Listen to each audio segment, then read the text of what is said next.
I guess it's the midnight shift, a few more minutes before lunch, so people are getting hungry now. I'll try to keep this really short because I think there's an interesting conversation that's going to happen in a short while between the chief executive of our advertising business, moderated by the lovely Ms. Deborah Henry. But what I do want to do, and this was requested by the team here at Wall Digital, is to share a little bit the journey that we've been through.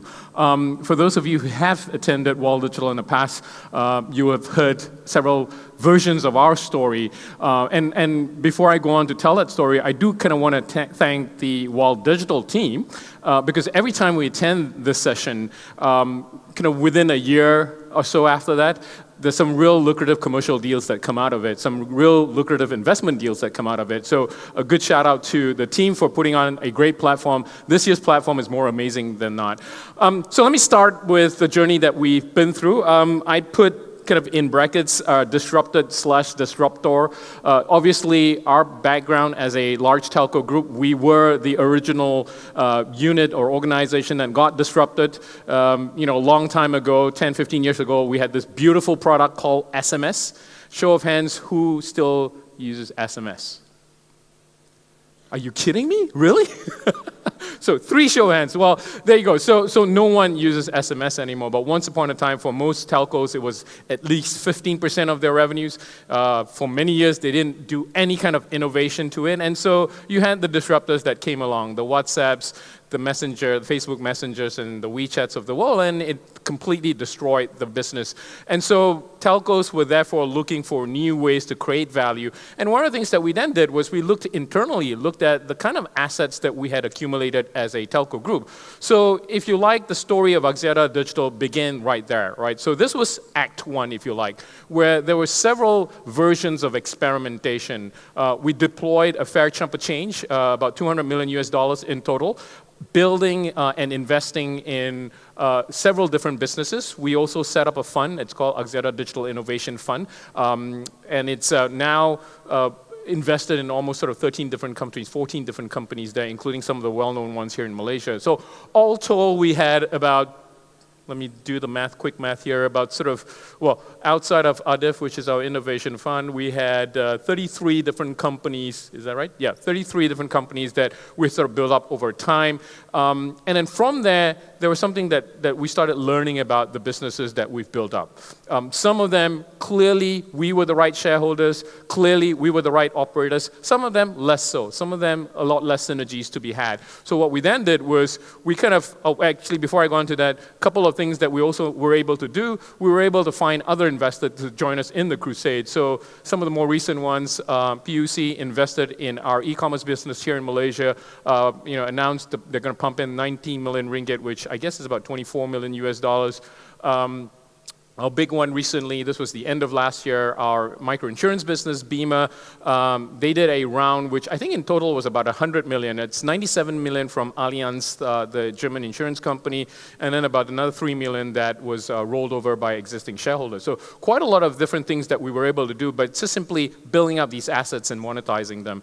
But one of the things that we learned, as I said before, was that some of these companies, we were the right shareholders, we were the right operators, and so what we then decided to do was to kind of pick the winners and the winning models from the portfolio of companies that we had, the portfolio companies from Act 1.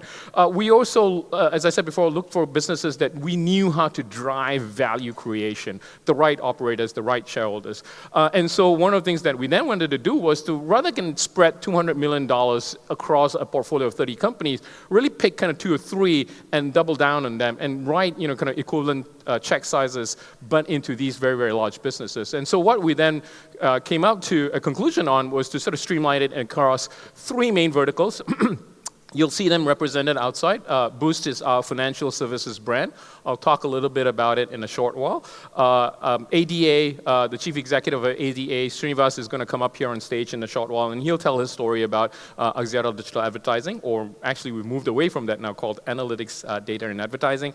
And then Appygate, which is a very large API marketplace that we've now built, and it's now actually very global in nature. So these were the businesses out of the portfolio of 30 that we had that we said we were going to actually double down, write very, very big check sizes to actually scale and grow the business.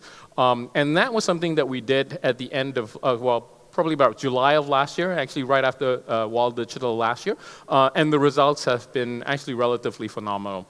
Let me now go into each one of them in turn very quickly. So starting with Boost. This is our financial services brand. Very quickly, the opportunity for us was this, right? So in every market that you're in, this is largely kind of how the market is made up. You have a very large unbanked and underserved population within that, whether you're looking at it from a merchant perspective, i.e. the SMEs, or the consumer perspective, and certainly the migrant workers. So, a bank population typically in our markets is only about 10%, the rest of the 90% underbanked and underserved. Yet when you look at it from a telco's perspective, right, we definitely do have the right to play, right? Mobile phone penetration in these markets, we're talking about largely the Axiata footprint here, it's greater than 100%. What that means is that actually most people carry at least 2 SIM cards or 2 phones. Smartphone penetration, such that you can have the apps that you're trying to run some of these businesses on, that's already at 75%. And then obviously the benefit of being in the Axiata group is that there's a base of 350 million users that we interact with, not just daily, but every second, almost literally. 350 million users there. And then the last point there, the retail base, right? We have approximately 1.8 million retailers or retail touch points across our group. If we take even 10% of those to become, if you like, agents or kind of an agent branch network for a bank, we would probably become the largest branch network for any kind of bank in this region, right? So 180,000 is actually a very, very big number. So with that in mind, we built, largely starting with a payment solution, and then very quickly branched off to various many things, right? Let me start with a very quick short video about Boost, the payment business.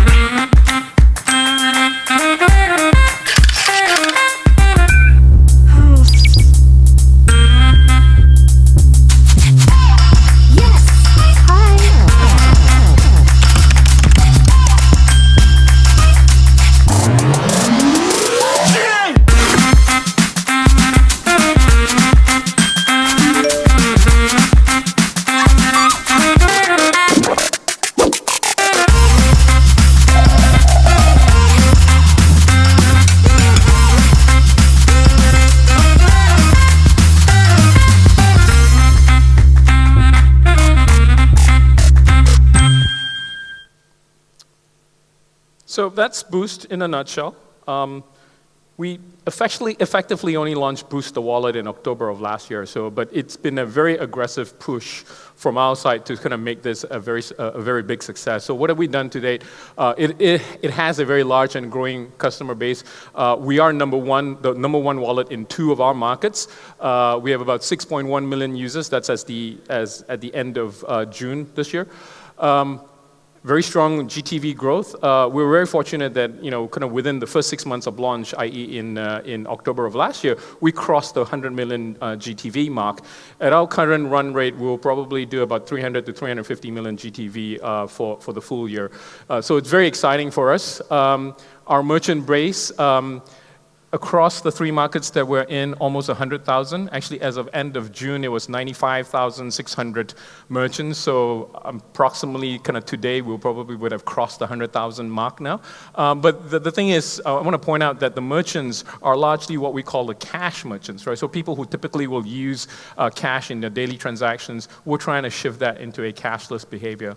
But payment is not the only thing that we're doing here. So we've also launched microinsurance in 3 markets. And in fact, we are actually, through our partners, Bima, the largest microinsurer in 3 of these markets. We have about 4 million active policies right now in these very few markets.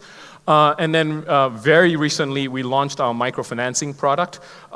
This is really based on kind of using the data that we've collected, using algorithmic lending, underwriting models, and then largely for now, targeting the merchants that we're serving, because these are largely cash merchants. So kind of bringing a financial inclusion theme into the base that we serve.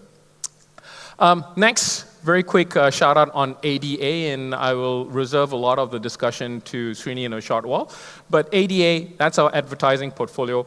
What it is it's really about the data, right? So as a large group, a consumer group, we do collect a fair bit of information. What is it? It's now data assets across 8 different countries. Let's see the data set here.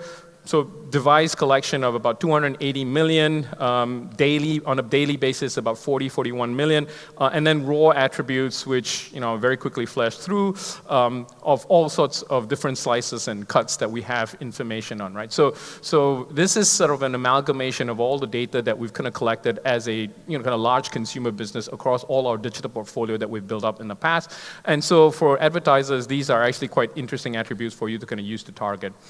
Won't talk anymore about ADA because I think there are a lot of questions for Srinivas in the next section. So I'll very quickly finish with, one. Can I talk about this? Okay, so one thing that we believe in ADA is the 1/10 rule. Right, so a lot of you, when you work with advertising agencies, you get charged an extortionate amount of money, and it takes almost forever for you to get anything done there. We have this belief of the 1/10 rule that we can do everything 1/10 the price and 1/10 the time, right? And largely because it's actually a very data-driven way of kind of approaching this. The second thing I want to point out is that we're actually very outcome-driven. So if you're an advertiser, we don't come to you and ask for an advertising budget. We'll come to you and say, we're going to bring you a revenue-generating customer, a revenue-generating consumer. How much are you going to pay us for it? And then we'll take all the media risk behind that. So have a conversation with Sri in a short while, ask him questions, he can tell you more about how that works. Final business, Appygate started out as an internal project where we took all the APIs, external APIs within the Axiata group, published them. These were the original 6 that we published. So carrier billing, voice API, messaging API. These were kind of the APIs that allowed digital companies to sort of interact with us. And given that we have 350 million users, all on a kind of monthly recurring bill, carrier billing was actually a wonderful product, a wonderful payment product. As I said before, it started out as an internal project. Appygate now has grown to a relatively large size. It is now a global business. We are now connected to 110 telcos around the world, Africa, Middle East, Europe, South Asia, Southeast Asia, very soon North Asia, and LATAM.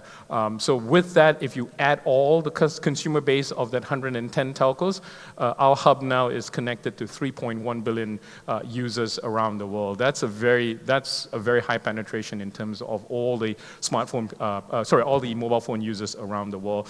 Around 200 large merchants that are connected to it. So obviously the Googles, the Apples, and whatnot are connected to it.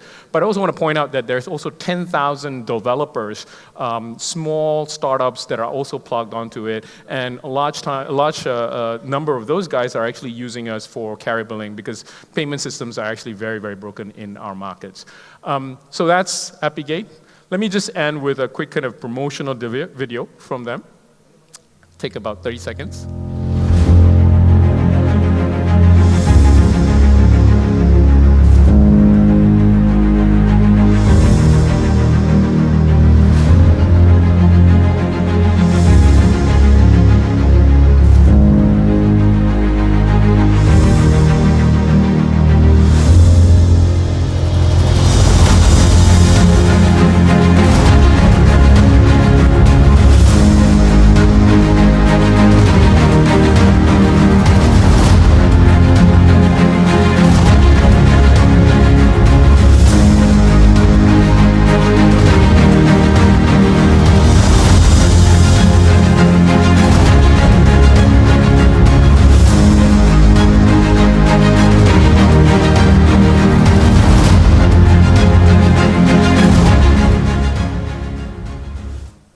So there you go, that's our story.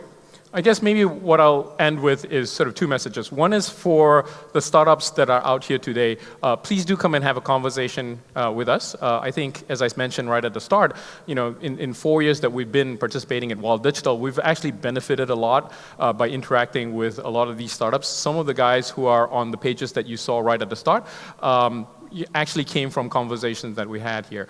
The second thing I want is a message out to perhaps some of the corporates that are here today that, one thing that you might want to kind of do as you go away from today is to sort of look at the assets that you have. And we certainly did. And out of those assets that we looked at, we've now, had the good fortune of sort of building some very large regional, very large global companies from it. So with that, I want to thank you. And I want to now hand the baton over to Srinivas. Where is Deborah? She's sitting in the back there. Please ask them questions about this amazing business called ADA that we've been able to build. Thank you very much.